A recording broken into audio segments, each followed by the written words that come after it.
अस्सलाम वालेकुम students, welcome to sir Sarfaraz commerce hub online class.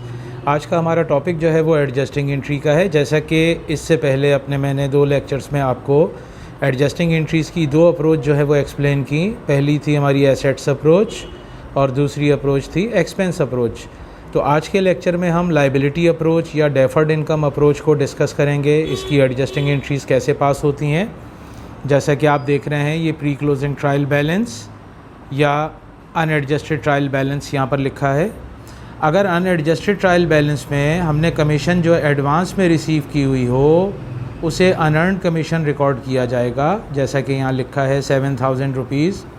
Student, liability approach या deferred income approach इसे इसलिए कहते हैं कि वो इनकम कि जिसके अगेंस्ट में सर्विसेज अभी प्रोवाइड ना की गई हों, बल्कि अपने क्लाइंट से पेमेंट जो है वो एडवांस में रिसीव की गई हो, वो कंपनी पर लाइबिलिटी होती है और कंपनी उसे अनअर्न्ड कमीशन अकाउंट के अंदर रिकॉर्ड करती है, जो कि बाय नेचर लाइबिलिटी है। यहाँ अनअर्न्ड कमीशन 7,000 रुपये लिखा है। ये हमने अनएडजस्टेड ट्रायल बैलेंस में इसको रिकॉर्ड किया है। इसके 2 केसेस से एडजस्टिंग एंट्री बन सकती है, जो कि डाटा फॉर एडजस्टमेंट में मैंने यहाँ लिखा है। Number 1, unearned commission amounted to ₹5,000, यानी साल के आखिर में डाटा फॉर एडजस्टमेंट से हमें ये मालूम हुआ है कि अनअर्न्ड कमीशन जो हमारी है eight the end of the year वो टोटल रह गई है 5,000, जबकि इब्तदाई तौर पर इनिशियली हमने अनअर्न्ड कमीशन जो है वो 7,000 रुपये रिकॉर्ड की थी। यानी हम पर लाइबिलिटी थी पहले 7,000।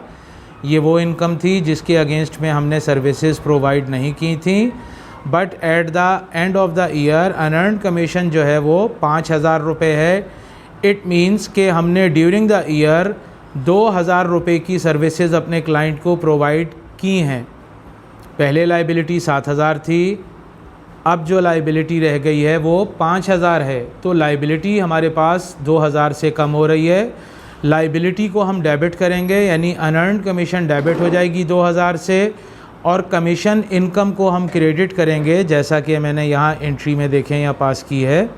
अनअर्न्ड कमीशन डेबिट हुआ 2,000 से, ये लाइबिलिटी हमारी कम हुई, और कमीशन इनकम को हमने क्रेडिट किया है 2,000 रुपीज़ से। स्टूडेंट, इस एंट्री को फिर दोबारा समझ लीजिए।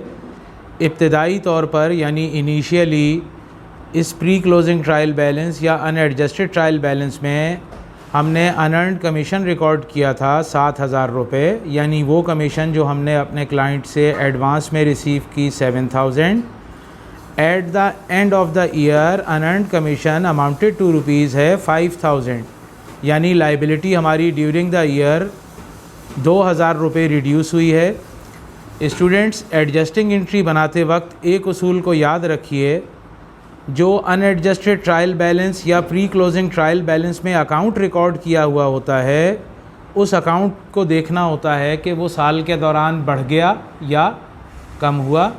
इसमें स्टूडेंट मोस्टली यानी आम तौर से जो अकाउंट इब्तदाई तौर पर रिकॉर्ड किया हुआ होता है कंपनी ने, उसमें कमी ही होती है।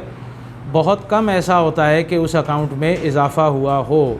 एक्सपेंस केस के अंदर होता है इजाफ़ा हो जाए, इनकम में भी हो सकता है इजाफ़ा हो, लेकिन मैं आपको फिर बता दूं, ज़्यादातर केसेस के अंदर जो अकाउंट इब्तदाई तौर पर रिकॉर्ड होते हैं उनमें कमी ही होती है।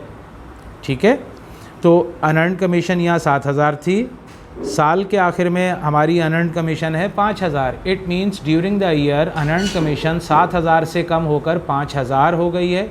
तो 2,000 रुपये से अनअर्न्ड कमीशन कम हुई है। तो unearned commission by nature liability है। लाइबिलिटी जब कम होती है तो उसे डेबिट किया जाता है। तो हमने अनअर्न्ड कमीशन को यहाँ एंट्री में डेबिट किया है 2,000 रुपये से, और चूँकि ये लाइबिलिटी कम हुई है तो इसके अगेंस्ट में हमेशा इनकम को क्रेडिट किया जाएगा। यानी हमने इस 2,000 रुपये की ड्यूरिंग द ईयर सर्विसेज अपने क्लाइंट को प्रोवाइड कर दी, तो कमीशन इनकम को हमने यहाँ क्रेडिट किया है। नरेशन इसकी है to adjust unearned commission account. ये पहला केस हुआ। अब इसी को हम दूसरे केस से सॉल्व करके देखते हैं। इब्तदाई तौर पर अनअर्न्ड कमीशन है 7,000 और डाटा फॉर एडजस्टमेंट में लिखा हुआ है commission earn during the year ₹2,000। हमने एडवांस में कमीशन रिसीव की थी स्टूडेंट्स 7,000, लेकिन साल के आखिर में हमें पता चला कि हमने 2,000 रुपये की कमीशन जो है वो अर्न कर ली है, यानी कमा ली है। तो जितनी इनकम आपने कमा ली है उसी अमाउंट से लाइबिलिटी अब हमारी रिड्यूस हो जाएगी। तो अनअर्न्ड कमीशन को हमने डेबिट किया है, कमीशन इनकम को क्रेडिट किया है और अमाउंट यहाँ पर 2,000 रुपये लिखी जाएगी।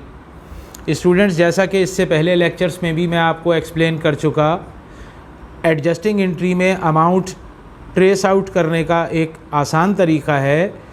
अगर प्री क्लोजिंग ट्रायल बैलेंस वाला अकाउंट और डाटा फॉर एडजस्टमेंट वाला अकाउंट सेम होगा तो हम अमाउंट जो है वो एडजस्टिंग एंट्री में माइनस करके लिखेंगे। मसलन पहला केस देखिए, अनअर्न्ड कमीशन 7,000 है और यहाँ पहले केस में अनअर्न्ड कमीशन ही कहा गया है 5,000। तो अनअर्न्ड कमीशन दोनों अकाउंट सेम हैं, यानी दोनों ही लाइबिलिटी हैं। तो हमने 7,000 में से 5,000 को माइनस किया, यहाँ 2,000 रुपये अमाउंट एंटर की। अब इसको दूसरे केस से मैच कीजिए, तो यहाँ अनअर्न्ड कमीशन है 7,000 और डाटा फॉर एडजस्टमेंट में कमीशन अर्नड लिखा हुआ है, यानी commission earn means commission income हो गई आपकी। तो ये दोनों अकाउंट अब सेम नहीं रहे, ये लाइबिलिटी है और ये इनकम है। तो दोनों अकाउंट क्योंकि अलग हैं, जब अकाउंट अलग अलग होते हैं तो जो अमाउंट डाटा फॉर एडजस्टमेंट में लिखी हुई होती है वही अमाउंट एडजस्टिंग एंट्री में भी पोस्ट की जाती है। ठीक है स्टूडेंट्स, तो ये हमारा जो डेफर्ड इनकम अप्रोच और लाइबिलिटी अप्रोच है वो यहाँ पर कंप्लीट हो गया। उम्मीद करता हूँ कि आपको ये एडजस्टिंग एंट्री समझ में अच्छे से आई होंगी।